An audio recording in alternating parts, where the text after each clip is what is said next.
I'm wondering for you, like when you graduated and you commissioned, you're now a junior officer. Like you said, you knew that you wanted to be a part of a team that continues on after college. But at what point did you actually have that moment where you looked yourself in the mirror and said, "This is what I'm going to commit to"?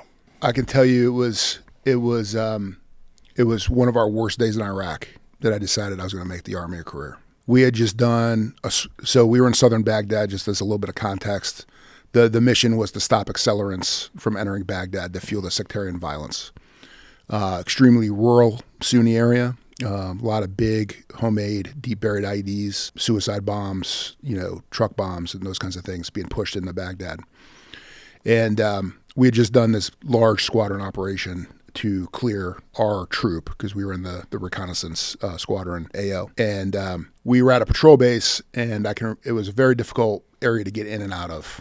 Not one that we had selected for tactical reasons, but one, it was sort of like the architecture of the Baghdad security belt. And so my commander and I would rotate in. I was executive officer at the time. We'd rotate in 4 or 5 days, and then we'd switch. And I can remember he had been out there for 4 days already for this operation.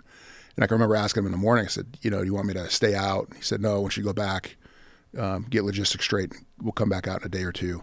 And I had just gotten back to the base, laid down to go to sleep after 48 hours of little sleep doing this operation.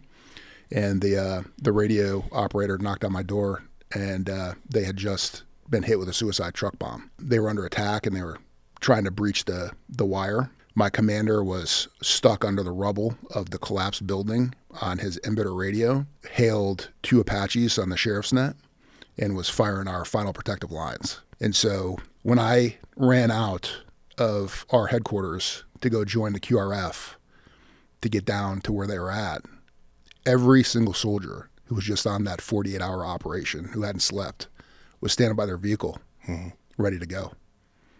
And so I didn't realize it at the time, but after that was when I decided, I said, I want to be part of that team for the rest of my career.